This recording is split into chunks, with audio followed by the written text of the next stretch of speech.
Good afternoon, family. Beautiful day. I was in South Holland this morning umpiring a high school baseball game, and I had the bases, I didn't have the plate, and as I stood out there in between innings, I usually stand between first and second base, and I just looked up at the sky. And there was never, I don't remember the last time I saw the sky that blue. It was beautiful. It was so blue and sharp. And as I looked at the clouds were so white. It was gorgeous. I didn't want the inning to begin. I wanted to stay there and just observe the sky and the clouds and the light breeze that came across the field. It was beautiful. And as I stood there in between innings, and every inning I did that, I just took some time to watch the clouds in the sky. And I thought to myself, I wonder if this is what the apostles went through. When Jesus ascended into heaven, I will bet you that sky was brilliantly blue. And I'll bet you if there were clouds in the sky, they were so white, and so beautiful.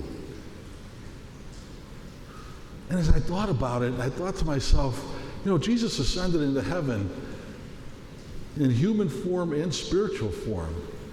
And that was no accident. He was sending us a message because one day, hopefully, we are going to ascend with him.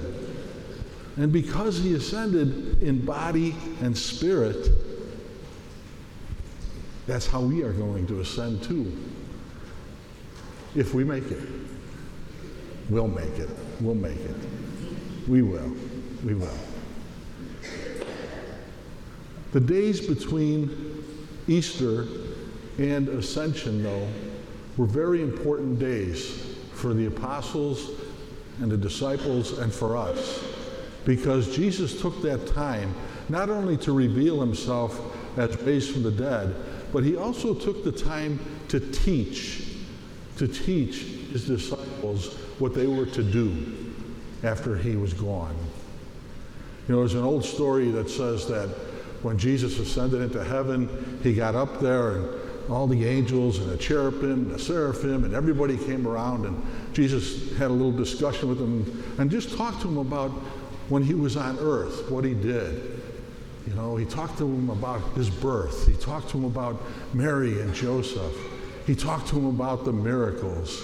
He talked to him about all these things that he did in the short time that he was on earth.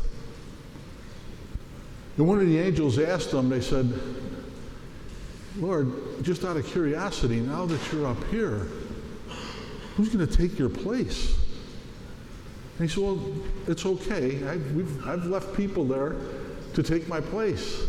And the angel says, you mean Peter, the one that denied you? Or the rest of those apostles, the ones that took off when you were crucified? You left them in charge of your church? What happens if they fail? And Jesus looked at them, at the angel, and said, it can't fail. It can't fail. Because Jesus reveals himself all the time here on earth. Yes, he reveals himself in the gospel message. That's actually him communicating with us.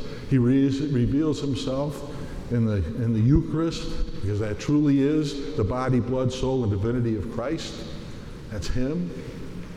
But he also reveals himself in many other ways.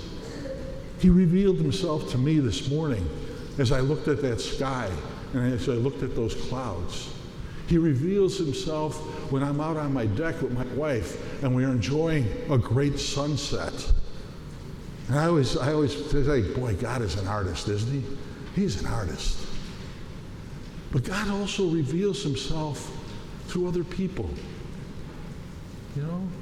It's wonderful when I look at you, the Jesus in me sees the Jesus in you. And that's how he reveals himself.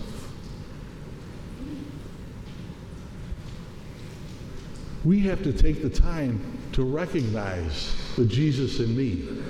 And you need to recognize the Jesus in you. Because one of the things that Jesus said when he said to his disciples, go out and baptize all over the place. He wasn't just talking to his disciples, my brothers and sisters.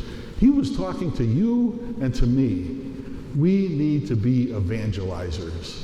We need to live our Holy Roman Catholic faith without cherry picking. We need the whole truth and nothing but the truth. So help me God. Because as we lean or kind of go away from the truth and we start to cherry pick or become cafeteria Catholics and so forth, it gets watered down. It gets watered down.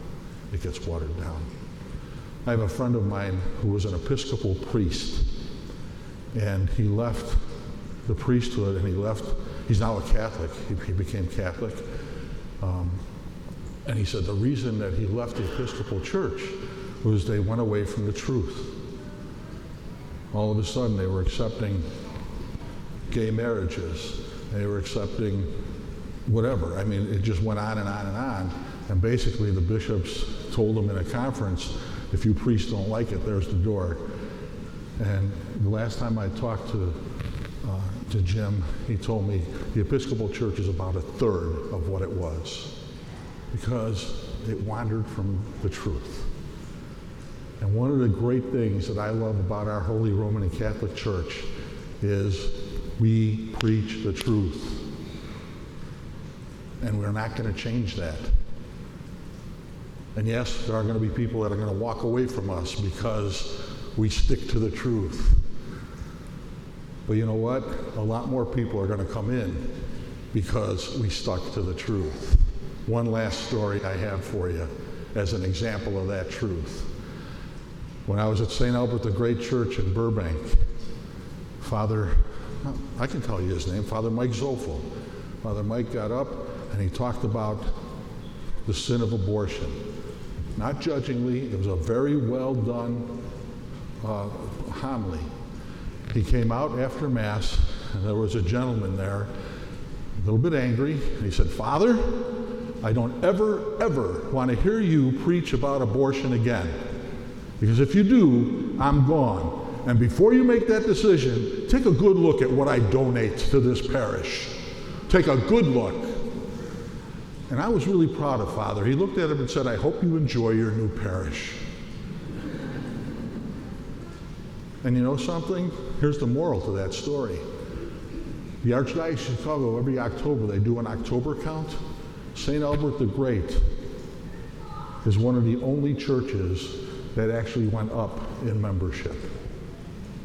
And I'm convinced it's because Father preached the truth. And sometimes it's hard, and sometimes we take a beating. And if I had more time, I'd tell you how I took a beating, but that's for another story. But stick to the truth. In the long run, it will set you free, and it will get you into heaven. God bless you.